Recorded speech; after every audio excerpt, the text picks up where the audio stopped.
Bueno, buenas. Hoy tenemos el tema 3.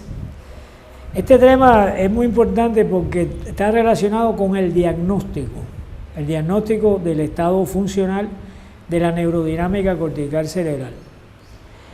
Y dentro del diagnóstico, ver la intensidad de la anormalidad de la neurodinámica cortical cerebral. Como ustedes ven, este es un método de tipo funcional.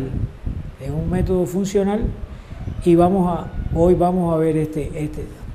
Aquí tenemos cómo más o menos la trayectoria del desarrollo del método como tal.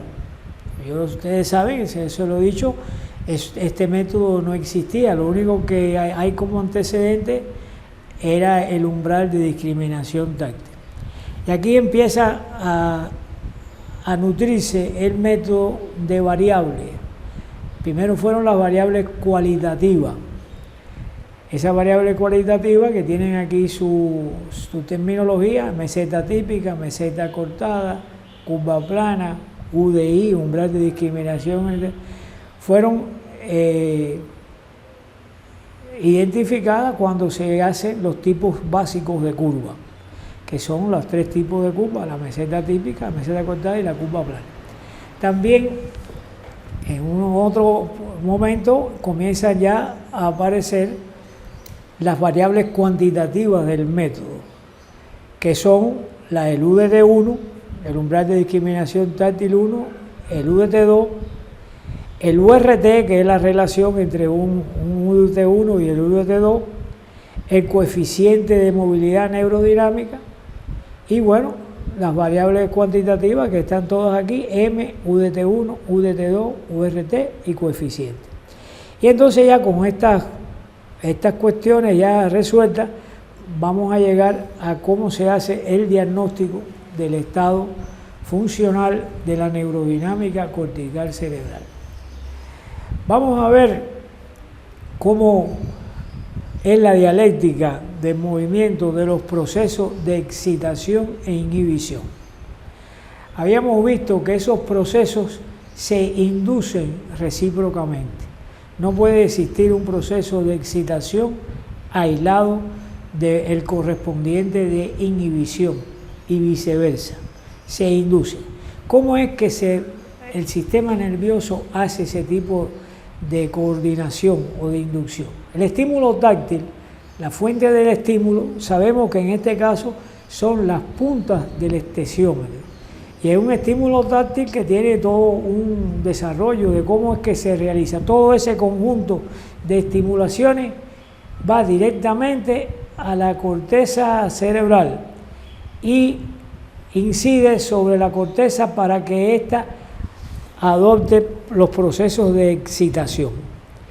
Pero al mismo tiempo que sucede esto por vía directa, por este sistema que le hemos llamado sistema intercalado, la fuente de estímulo va por esta vía a este sistema intercalado, que tiene una acción inhibitoria sobre la corteza cerebral y es el que da la orla de inhibición a los procesos de excitación. Es decir, es como un sector intercalado que funciona al unísono, con una conexión directa y con una conexión donde hay una escala en el sistema intercalado que tiene una acción negativa sobre los procesos de excitación de la corteza cerebral. Aquí tenemos, ya estos son un repaso, los tipos, las variables estesiométricas, normales y anormales, están dadas por el tipo de curva. Aquí donde está la M de 2 a 6, meseta cortada, y aquí la M de 1, que ya sabemos cómo salió esto. Y aquí están las M, vamos a ver la siguiente. Aquí, esto ya lo vimos en estudios anteriores, pero voy ahora a añadirle, en vez de una meseta típica como esta, que es una M de 15, vamos a ver una meseta acortada. Aquí tenemos, esta es la representación gráfica de la neurodinámica cortical cerebral. Esto significa que hay la percepción de 2 estímulos táctiles y esto significa que es la percepción de un solo estímulo, y este que es especial, que es el del umbral. Aquí está representado gráficamente: estímulos supraumbrales, los estímulos umbrales y los estímulos supraumbrales. Aquí tenemos entonces una curva que ya es un tipo básico, pero que corresponde a la meseta acortada. Aquí el número de veces que el individuo percibe 2 es en 5 ocasiones. La M es de 5, como dice aquí. Aquí percibe 2 porque este es el umbral, aquí percibe 2 porque este es el umbral, y aquí percibe 2 porque están separados los procesos de excitación y de inhibición. Esta es una meseta acortada de M5 con umbrales, cuyos umbrales son estos que vimos: UDT1 en 4 y UDT2 en 4, 5, pero que tiene UDI, umbrales de discriminación inestable, que se adhieren a esta curva. En este caso son umbrales en forma de pico, y este no tiene un pico, sino tiene una mesetica. Y hay que advertir que esa meseta, que está representada con una M minúscula, no tiene nada que ver con la M, con la variable M, la variable cuantitativa M. Es que el umbral tiene una mesetica, pero no tiene. Aquí tenemos que entonces es una curva en meseta acortada que tiene 3 umbrales inestables, 2 en forma de pico en la variante 1 y 1 en forma de mesetica en la variante 2. Y es así, el UDI se presenta con más frecuencia en las mesetas típicas, en las mesetas, los tipos de básicos de curvas que son anormales. Tenemos aquí el caso extremo, es decir, la curva plana con sus adornos, yo siempre digo esa palabra, con sus adornos que son las variables cuantitativas. 5.5 el UDT1, 5.5 el UDT2, lógicamente un URT igual a 0 porque la resta de esto da 0, y una M que es de 1, que no se está aquí pintada, pero que nosotros lo dibujamos aquí. Estas son las variables cuantitativas de la curva plana, a la cual a esta curva se le han añadido 2 UDI, un UDI en pico y un UDI en forma de mesetica, pero que ya sabemos que sigue siendo UDI, no tiene nada que ver con la M esta de aquí. Vamos a ver el otro. Aquí tenemos el diagnóstico de la movilidad. Sabemos que el diagnóstico de la movilidad puede estar en equilibrio o puede estar en desequilibrio, enlentecida o aumentada. Y también es importante la intensidad del enlentecimiento y la intensidad del aumento. El equilibrio se considera, una movilidad en equilibrio se considera que el URT es 0 o está en el rango de menos 0,5 a más 0,5. Esa es la posición de equilibrio.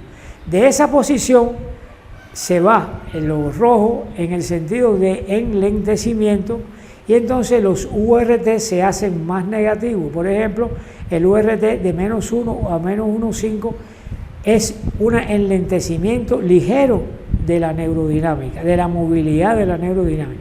Aquí hay un enlentecimiento moderado de menos 2 a menos 2,5 del URT, y aquí un enlentecimiento marcado de menos 3 a menos 0,5. Aunque bien el desequilibrio de la movilidad, en este caso del enlentecimiento, no se utiliza para el diagnóstico si es normal o anormal la neurodinámica, es lógico que un enlentecimiento marcado de la movilidad neurodinámica se acompañe de un estado de fatiga aumentado y por lo tanto de una anormalidad de la neurodinámica cortical cerebral y de la fatiga neural. Aquí tenemos el caso opuesto. Aquí está aumentada la neurodinámica cortical cerebral, la movilidad de la neurodinámica cortical cerebral. Está aumentada aquí en los 3 grados que vimos aquí en el exterior, pero que son positivos. El URT obedece a esta fórmula, UDT2 menos UDT1, por lo tanto está el equilibrio aquí cerquita. Vamos a ver ahora la modalidad física. Ya sabemos que origina, en la cuando se exploran 6 curvas. Con la modalidad física de exploración, 6 curvas con la modalidad psíquica de exploración, y entonces ahora vamos para el diagnóstico. el diagnóstico se basa en la presencia de fatiga. Y no solamente el diagnóstico de que si es normal o anormal la neurodinámica, sino que el diagnóstico precisa la intensidad de la anormalidad. Y por lo tanto tenemos aquí la neurodinámica, los criterios diagnósticos. ¿Cuándo es normal la neurodinámica cortical? Bueno, cuando un hemisferio tiene las 3 mesetas típicas y el otro también las tiene. Es decir, tienen que tener las 6 mesetas típicas para ser normal. Pero hay una variante de normalidad que admite 2 mesetas típicas y una meseta acortada de m igual 6. Esto también es normal. Aquí está el criterio de lo anormal. Bueno, que las 3 mesetas acortadas sean una m de 6, pero tiene que ser las 3, o que tenga una m acortada igual o menor de 4 o una curva plana. Esto no hay que presentárselo de memoria, no hay que conservarlo en la memoria, sino que en la misma computadora, en el programa, cuando se meten los datos de la exploración, la computadora da el diagnóstico si la neurodinámica es normal. Si la neurodinámica es normal es porque los 2 hemisferios cerebrales tienen una neurodinámica normal. Si hay un hemisferio con una neurodinámica normal y el otro normal, la persona tiene anormalidad de la neurodinámica. Si la normalidad puede ser de los 2 hemisferios o de un hemisferio, pero lo normal tienen que ser los 2 hemisferios normales. Y lo mismo sucede para el limítrofe. El limítrofe puede ser para un hemisferio o para los 2, pero sigue siendo el limítrofe. El término de limítrofe a mí me gusta, complica un poco el establecimiento del diagnóstico, pero nos reserva de cometer error, de dar como anormal un paciente o un individuo que tiene una neurodinámica normal. Y es mejor el limítrofe, porque el limítrofe lo que obliga es a repetir el estudio en otra oportunidad a ver si se mantiene. Este criterio diagnóstico es un diagnóstico funcional y por lo tanto se puede repetir y está comprobado por los estudios realizados que la repetición no introduce cambio en el estudio de la neurodinámica cortical cerebral. El cambio se produce por la patología que está originando la anormalidad o por la influencia de otros factores que actúan sobre la neurodinámica. Aquí quiero recalcar que el diagnóstico es funcional y por lo tanto puede repetirse sin problema. Y esa repetición permite saber si el individuo viene mejorando o si el individuo va empeorando o si el tratamiento que se puso es efectivo o no es efectivo y hay que cambiar. Por lo tanto, es un diagnóstico funcional que ayuda mucho. Este es un diagnóstico clínico. Este método, repito, es un método clínico, no es un medio diagnóstico.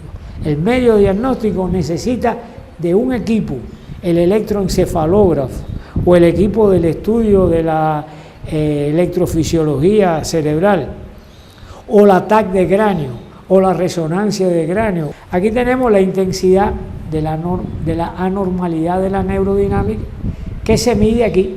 Es decir, la anormalidad puede ser ligera, moderada o marcada. Eso tiene un valor y lo vamos a ver en el resto de los estudios cuando veamos los estudios realizados, cómo esto tiene un papel importante.